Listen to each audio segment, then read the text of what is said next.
नहीं, मेरा नहीं ख्याल, टू बी ऑनेस्ट। ख्वाहिश हो सकती है और मैं उनकी नीयत पे मैं कतन शक नहीं कर रहा, खान साहब की हो या वज़ीर आज़म साहब की हो, लेकिन मुझे नहीं लगता कि सूरत हाल उस तरफ जाएगी, इसलिए कि अब तक जो चीज़ें हैं वो हमारे सामने हैं।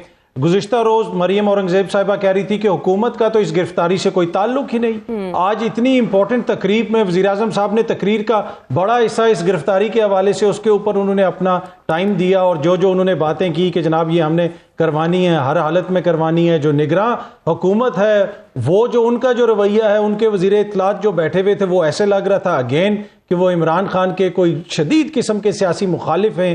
पहले दिन से जो भी वो इंटरव्यू दे रहे हैं ये तासुर जा रहा है। तो मुझे नहीं लगता कि यहाँ से चीज़ें कोई बेहतरी की तरफ जाएंगी। लेकिन यहाँ पे इशू क्या है? इशू ये है कि देखें अब चीज़ें आप किस तरह डील करते हैं या किस तरह सेटल करते हैं। जब आप एक दूसरे को सुनते हैं, एक दूसरे के हवाले से सर्टेन अमाउंट ऑफ रिस्पेक्ट होना बड़ा ज़रूरी है।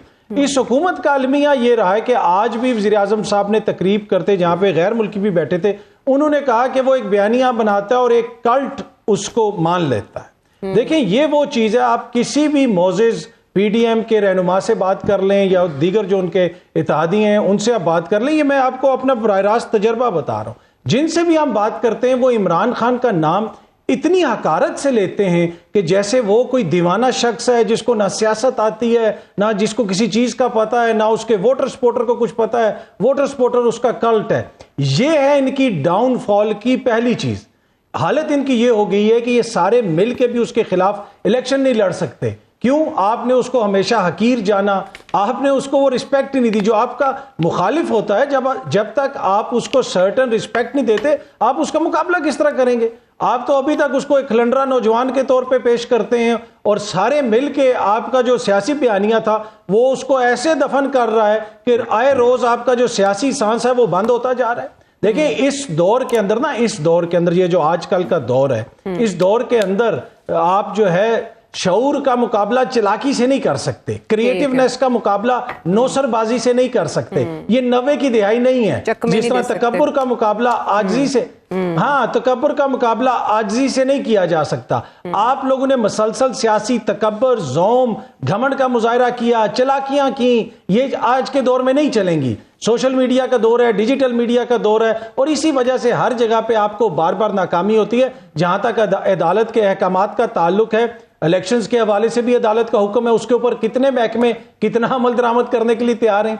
दीगर भी अदालतों के हुक्म है, सीसीपीओ लाहौर अपने ओहदे पे बहाल हो चुके हैं, उनका उस हुक्म के ऊपर कितना अमल दरामद किया जा रहा है। तो अदालतों के आप सिलेक्टिव अमल दरामद करवाना चाहते हैं जहां पे आपके अपनी मंशा शामिल हो या आपको फायदा हो। छोटी सी आखिरी चीज ऐड करूंगा, मैं बार बार कहता हूं, एक छोटा जुमला खत्म करूंगा, बार बार कहता हूं इलेक्शंस टाइम पे होंगे, जमीन आसमान का जोर लगा लो। आज तो मरियम बीबी ने अपने कागजाते नामजदगी भी जमा करा दी। अतर ब्रेक पे जाने से पहले नैयर साहब ने जब बात शुरू की और उसके इख्तिताम पर यह था कि किसी के पास भी मसाइल के हल का रोड मैप नहीं है, सभी एक दूसरे को तनकीद का निशाना तो बना रहे हैं, लेकिन मसाइल के हल का असल सोल्यूशन क्या है, वो क्या out of the box ideas हो सकते हैं जो पाकिस्तान के मसाइल हल करते हैं, किसी को नहीं मालूम।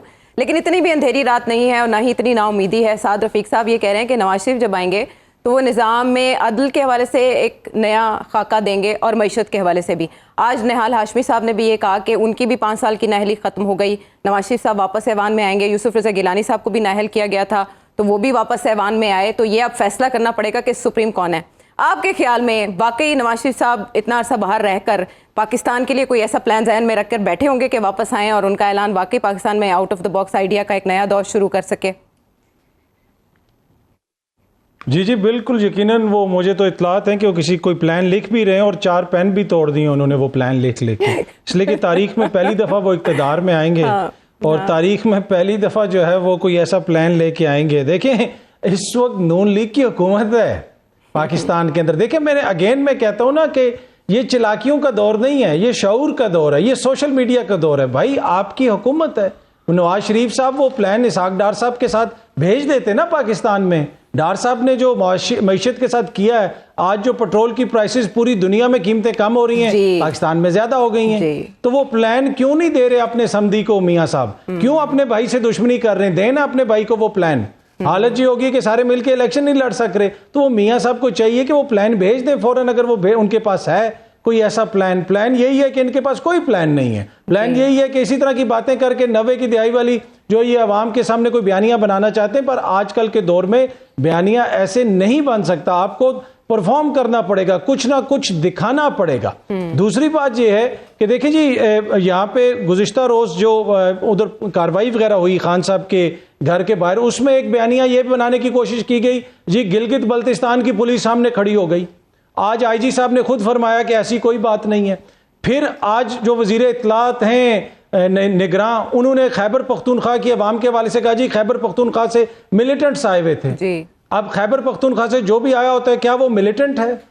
क्या वो खुदा न खास्ता जो है वो उन्होंने नाम लेके बताया कि 8 साल जेल में गुजार के आए हैं। साहब ने खुद कहा कि 8000 बंदा तालिबान जेल से रिहा हो चुके हैं, पे बैक कर रहे हैं कि नहीं कर रहे? मैं उसी तरफ आ रहा हूं मैं उसी तरफ आ रहा हूं कि वो जो एजेंसियां रिपोर्ट दे रही हैं कि मुल्क के हालात ठीक नहीं है, खैबर पख्तूनख्वा से मिलिटेंट चले हैं और लाहौर के वस्त में पहुंच गए हैं, तो वो पूरा निजाम हमारा सोया हुआ था। उनको वहां तक किसने पहुंचाया फिर? तो ये तो सवालिया निशान खड़ा हो जाता है सबकी कारकर्दगी के ऊपर। देखिए, सियासी बयानियां बनाने के लिए और भी बहुत सारी चीजें होती हैं। मुल्क में PSL हो रहा है, पूरी दुनिया की नजरें हमारे ऊपर हैं और हमारे निगरां वजीर इत्तलात वहां पे कह रहे हैं कि आपके लाहौर में तो दहशतगर्द आ गए। बिल्कुल सोचे समझे बगैर, बिल्कुल सही कह रहे हैं ये कि आप नाप तोल के बात करें, पॉलिटिकल पॉइंट स्कोरिंग में आप इस हद तक ना जाए कि आप गलत इंप्रेशन दे दें।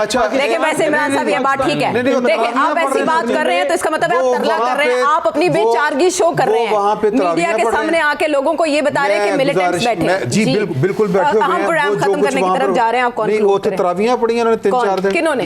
देखिए वो वहां तक पहुंच कैसे गए? अब अतर ने बिल्कुल ठीक बात की, क्रॉस करके कैसे आ गए? यहाँ पे धमाके होते हैं, एजेंसीज के पास। अब तो ऐसा नहीं है ना, पंजाब के हवाले से तो ऐसी बात ना करें ना। अब पंजाब में तो ऐसा नहीं होता, सारे कानून नाफिज करने वाले इदारे जो हैं मुतहरिक हैं। वो कब की बात है? FIA के दफ्तर में धमाके हुए थे। अब ऐसी सिचुएशन नहीं है, लेकिन अगर आप बैठ के ये बता रहे हैं अवाम को कि आप, जब आपका वजीर आजम, जब आप वो कहेगा कि मैं 8000 बंदा मैंने आबाद किया है, वो वाला जिनके खिलाफ जंग लड़ी गई थी, और उन्होंने ये भी कहा था कि हमने रिफॉर्म्स पे काम करना था, लेकिन हमारी हुकूमत खत्म कर दी गई और इसमें मज़ीद बात नहीं हो सकती। आपने उस प्राइम मिनिस्टर के मुंह से वो जो नेशनल एक्शन प्लान था, कभी भूले से भी जिक्र सुना था? वो तो सुलह करंट है, उन्होंने कहा ना उनकी आबादकारी के हवाले से हमने बाकायदा प्लान बनाना था, लेकिन हुकूमत खत्म कर दी गई। आबादकारी के फायदे मिलने शुरू हो गए हैं। मक्खी पे मक्खी मारी गई है, टांके पे टांका लगाया गया, लेकिन सिचुएशन को सॉल्व नहीं किया गया। मुझे ये बताएं कि अच्छा चलिए, कंक्लूड हमने करना है। IMF के साथ मुआहदे पर तो अमेरिकी सफीर भी मुतहरिक हैं, दूसरी तरफ ज़ल्मे खलीलजाद हमें मशवरा दे रहे हैं जून में आप इलेक्शन करा लें। ये गेम जो है वाकई इंटरनेशनल है या लोकली ही प्रॉब्लम्स हैं हमारे? देखें, ये इतनी सी देर में इतनी बात हो नहीं सकती। वन लाइनर भी नहीं कह सकते। वन लाइनर मसला वही है कि ये मसला जो है इतना टेढ़ा है, और ये 75 साल से हमने टेढ़ा किया है, ये इस तरह ठीक नहीं हो सकता। कैसे जाएगा? ये हमें ठीक बकरों का सदका देना पड़ेगा? नहीं, बकरों का सदका नहीं, अपना घर ठीक करना पड़ेगा।